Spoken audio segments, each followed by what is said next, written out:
Bom dia, irmãos. Graça e paz. Que alegria, que responsabilidade.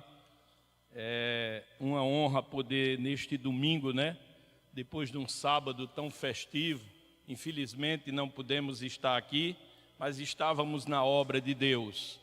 E eu quero aproveitar e dar um conselho ao nosso pastor em forma de soneto, que diz assim: sofre, mas não desista do intento que puseste no futuro. Se és bom, tens um caminho mais seguro. Sofre, pois o sofrimento é a arma daqueles que querem tornar-se puro. Do que seria o claro, se não fora o escuro? Sem sofrimentos, glória não se alcança. Não te assustem pedradas. Olha o mundo com os olhos virgens dos relances da ira, e vês que o solo ferido é mais fecundo. E se tens na céu, por que temê-las? As pedras que os homens contra Deus atiram, no contato do céu, tornam-se estrelas. Que Deus lhe abençoe nessa jornada e que muitos mais 10 anos venham. Amém? Salmo 130. Domingo eu cheguei aqui na igreja e o nosso irmão presbítero Moisés dirigia o culto e leu esse salmo na abertura. E a leitura desse salmo me deu aquele... A epígrafe da minha versão atualizada diz: das profundezas clamo ao Senhor. Quando nós lemos um salmo deste, irmãos, quem escreveu este salmo não foi um ímpio, não foi um desmantelado, não foi alguém qualquer, foi um servo de Deus, que com certeza estava em comunhão com Deus, e por isso sua oração se tornou um cântico para os judeus, principalmente, está dentro dos cânticos de ramagem, de degrau, que os judeus entoavam na peregrinação até Jerusalém, ou seja, isso era um bálsamo.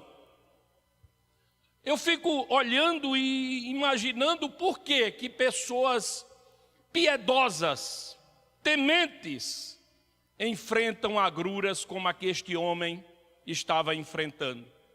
Quando a gente lê o Salmo 13, encontra Davi, homem segundo o coração de Deus, fazendo alguns questionamentos, dos quais ele diz: Senhor, até quando esquecer-te-ás de mim para sempre?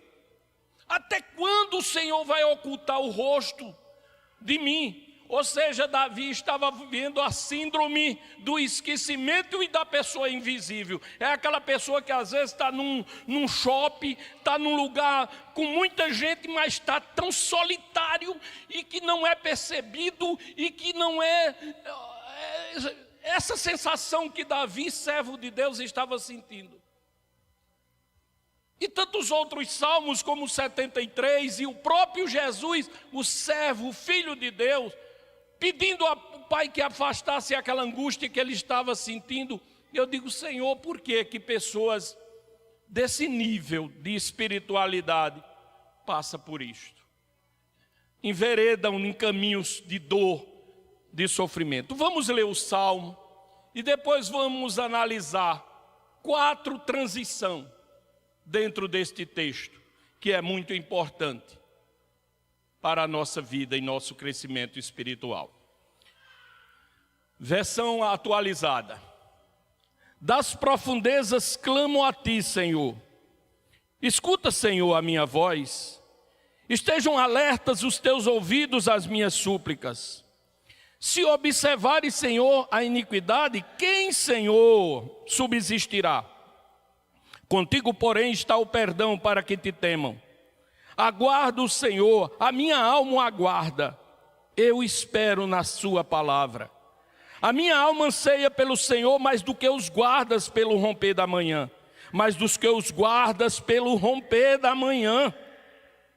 Espera, Israel, no Senhor, pois no Senhor há misericórdia, Nele, copiosa redenção. É Ele quem redime a Israel de todas as suas iniquidades. Amém? Este irmão estava enfrentando um inimigo. Não era um inimigo da pátria, não era um inimigo externo, não era uma força de um poderoso ou de qualquer coisa desse tipo.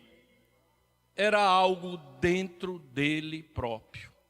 Eu sempre digo que o pior inimigo nosso somos nós mesmos. O primeiro inimigo que nós temos que vencer é o nosso homem exterior, que nos prende muitas vezes e nos leva à situação que o interior se desmorona. E o clamor deste salmista, não sabemos em que momento ele estava passando isso, bem provável que lá no exílio, em meio às agruras, à opressão, mas que ele começa a viver um momento interno difícil, desesperador. Vocês percebam que, como já disse, isso ocorre. Em Eclesiastes está bem claro que o que acontece ao que adora, o que acontece ao que não adora, acontece ao que adora. E o salmista no Salmo 121 faz uma indagação como que tivesse acaçapado no fim da linha, sem ter terra nos pés, chegou e está ali sem ter saída. Ele diz: eleva os olhos para os montes, de onde me virá o socorro? Mas imediatamente o Deus que é presente, socorro bem presente na angústia, vai responder àquele homem: o meu socorro. A convicção dele é tanta que ele vai usar na primeira pessoa a expressão. O homem que agora há pouco estava dizendo: da onde eu vou tirar, da onde vai vir ajuda? Imediatamente o Espírito Santo convence e ele responde na primeira pessoa: o meu socorro vem do Senhor.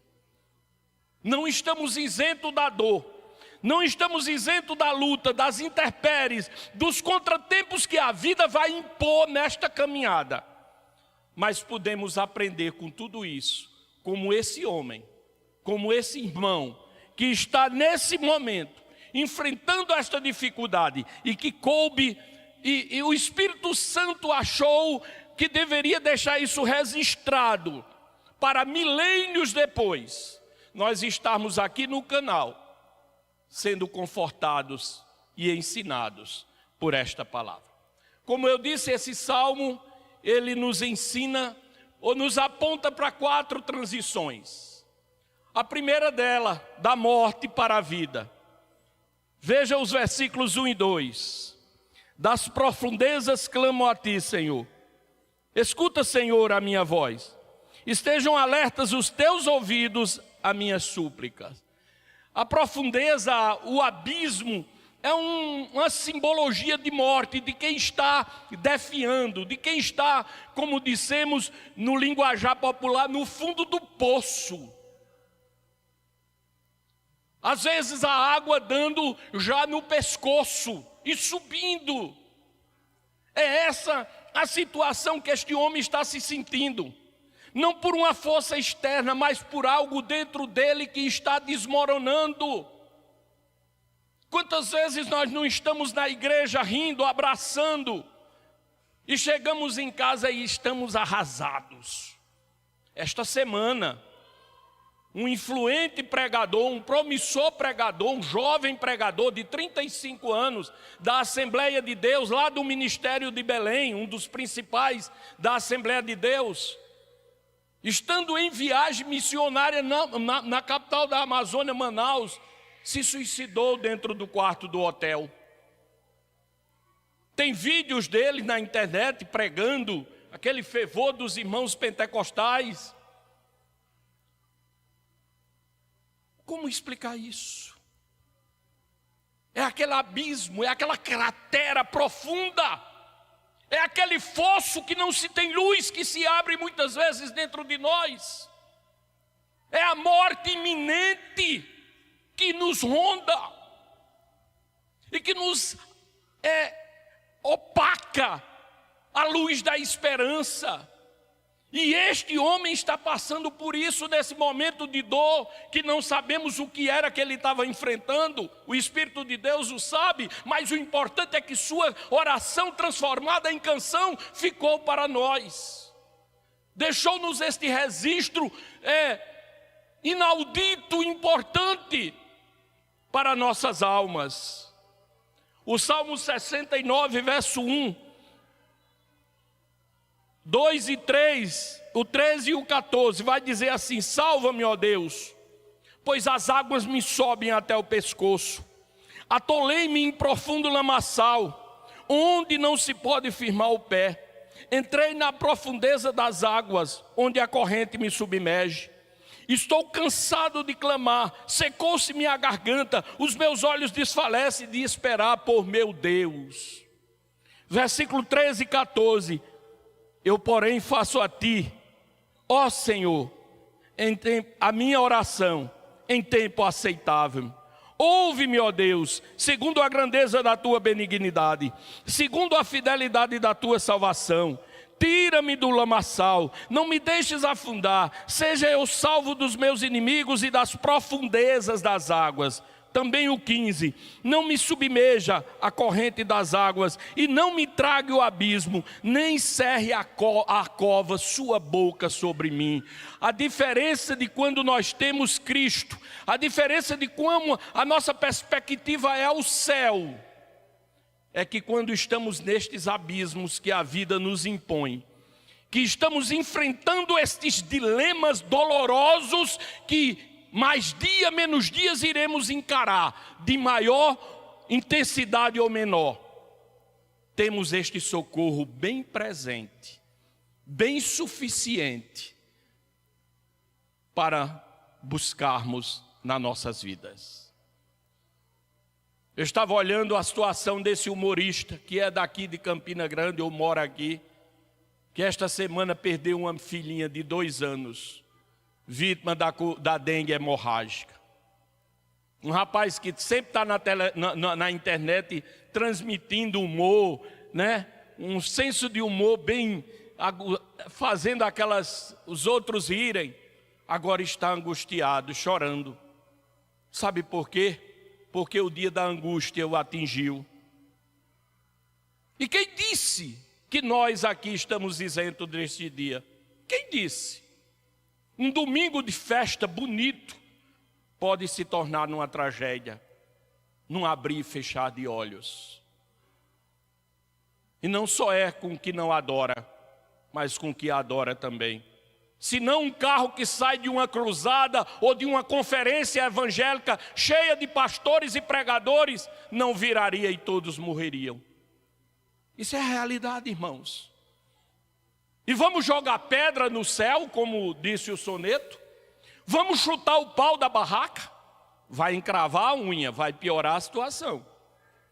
Vamos desconfiar de Deus? Vamos questionar Deus? Vamos dizer por quê, por quê, por quê? Não. Mas vamos humildemente, diante do que nos impuser a vida, nos colocarmos diante de Deus em humildade. Senhor, para que isto está acontecendo? Que transição é essa? Dolorosa, é verdade. Mas para onde o Senhor quer me levar? Uma coisa eu sei, o Senhor não vai me levar para a boca do crocodilo, para as mandíbulas da fera, mas o Senhor vai me colocar num porto seguro, a bom termo. Então a primeira coisa que nós vemos aqui neste salmo é essa transição da morte, da escuridão, do fosso para uma esperança viva, real. E que não é promessa de político, que não é promessa de homem, é promessa de Deus. A segunda transição, da culpa para o perdão. Versículos 3 e 4. se observares, Senhor, a iniquidade. Quem, Senhor? Vou usar palavras minhas, ficará de pé. Contigo, porém, está o perdão, para que te temam. Esse homem tem uma consciência, como já disse Isaías, que a nossa justiça, ou Deus falando pela boca de Isaías, que a justiça, o melhor de nós, é trapo de imundície. Como disse Jeremias, o profeta, Deus usando o profeta, que o nosso coração é desesperadamente corrupto, na melhor das intenções. E já disse alguém que o inferno está cheio de boas intenções. Este homem aqui tem uma convicção que o olhar de Deus encarando-nos diretamente, como somos e como estamos, quem poderá ficar de pé? Quem? Se Deus não olhar para nós com os óculos de Jesus. Jesus é como se fosse uma comparação. Jesus é como se fosse um óculos de Deus, para Ele olhar para nós. Porque se Ele olhar sem esse óculos, é como um Superman, um super-herói que tem aí, que quando tira o óculos escuro, os olhos dele sai fogo e fulmina quem está à frente. Se Deus tirar Jesus da frente, quem vai ficar de pé? O melhor dos homens não vale nada. E o pecado, ou o que a gente considera pecado e que acha que ofende a Deus, é porque rouba, é porque mata, é porque trai. Isso aí é consequência do pecado, meu irmão, e são frutos do pecado. O pecado é a separação de Deus, é isso que ofende a Deus, porque o que mata, o que é pedófilo, que transgride, pode ser perdoado. Mas o que está afastado de Deus, o que é impenitente, o que não quer nada com Deus, a ira de Deus permanece sobre ele. E a Bíblia diz que a espada do Senhor está sendo afiada para eliminá-lo. Mas o salmista tem consciência disso, que ele sabe que somos culpados, ele sabe que não temos recursos, nem o Fort Knox dos Estados Unidos tem recurso suficiente para pagar o resgate daquele pedinte que está ali debaixo da marquise. Porque os recursos se acabam antes. Só Jesus, com um preço incomparável, imensurável, poderia resgatar-nos da culpa para o perdão.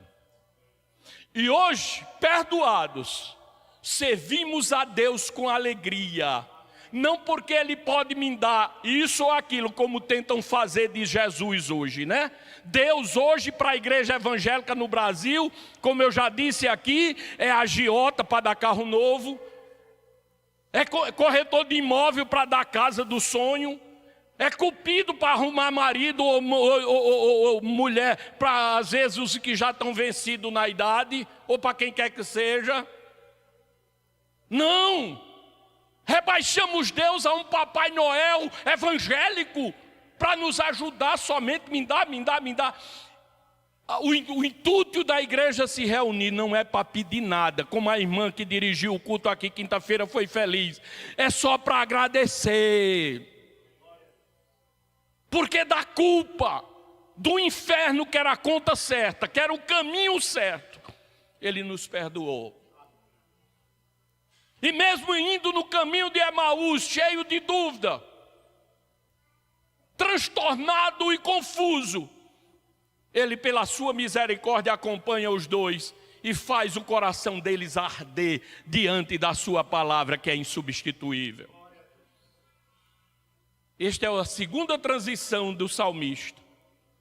Ele reconhece que pecou, que se Deus observar o pecado, estamos ferrados. Desculpa a expressão. Como dizia um irmão lá, o saudoso irmão Zusa, estamos de carro atolado. Contigo, porém, está o perdão, para que tu sejas temido, ou seja, para que tu sejas honrado, para que tu sejas reconhecido, para que tu sejas adorado, não pela empáfia, não pela tirania, não aquele Deus de porrete que aprendemos na igreja da maioria, que está ali só esperando para tirar sua cabeça fora. Também não podemos só estar por aí, Jesus te ama, Jesus te ama, venha para Jesus oferecendo o mesmo como se fosse banana em fim de feira. Não, Ele é amor, é verdade, é um dos seus atributos, mas também é um atributo dele, a justiça, e dessa ninguém escapa.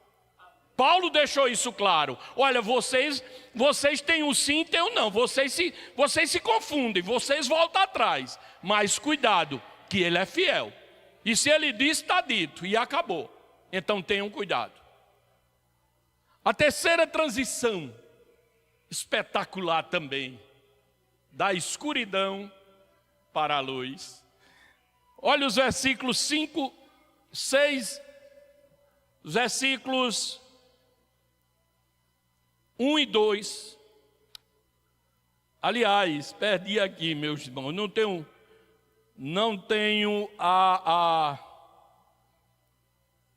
o costume da anotação. Quem fica pegando no meu pé é Moisés, né? Aí está aqui Moisés.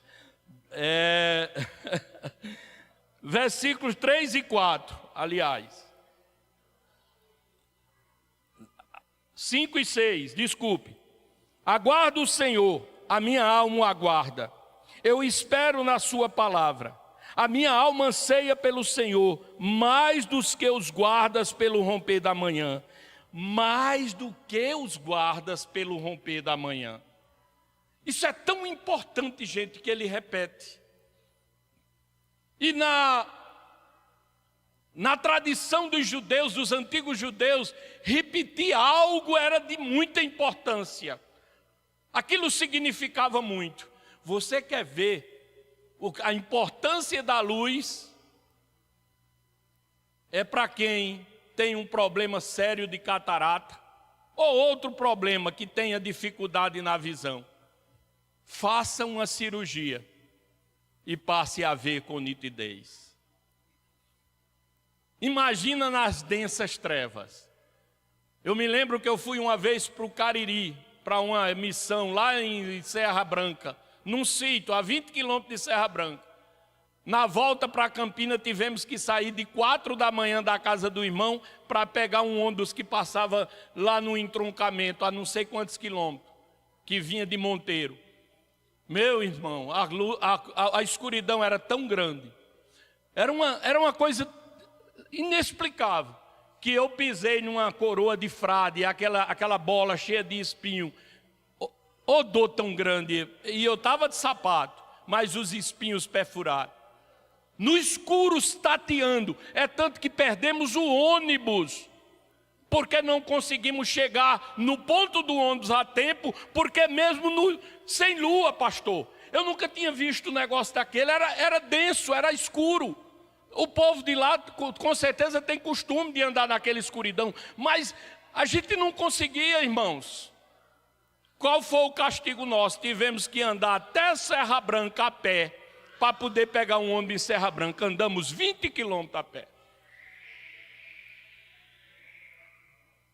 Mas ele nos tirou dessa situação. O salmista mostra aqui um símbolo, os guardas no muro. Os guardas, os atalaias que estão no muro a noite toda. E quem já trabalhou aqui à noite sabe. Eu já trabalhei durante 10 anos. Como é bom quando chega de manhã, né, Juarez? Mas é muito bom quando a barra começa a quebrar. E que a gente sabe que de 6 horas vai largar. Chega a dar aquela sensação, né? E o salmista está usando esse paralelismo de guardas no muro.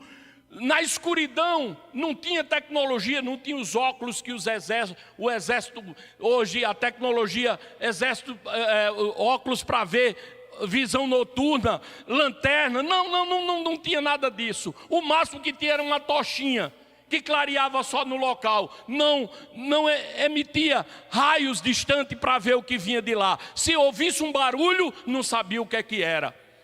Um rosnado não sabia o que era, então a tensão era grande. Era uma noite de tensão, era uma noite de pressão, no breu da noite. Mas o salmista diz aqui, assim como estes guardas estão ansiando pelos primeiros raios do sol, é o nosso desejo por ti, para sairmos da escuridão da dúvida, para sairmos da escuridão da ansiedade. Eita, como a ansiedade é ruim, meu irmão. A gente sofre como um peru, morre de véspera. Diz que 75% das preocupações das pessoas não se realizam, e a gente sofre por elas. Quantos domingos eu fui dormir madrugada dentro, preocupado com os boletos que ia ter durante a semana, e a coisa se concluiu e eu sofri à toa. É assim com todos nós.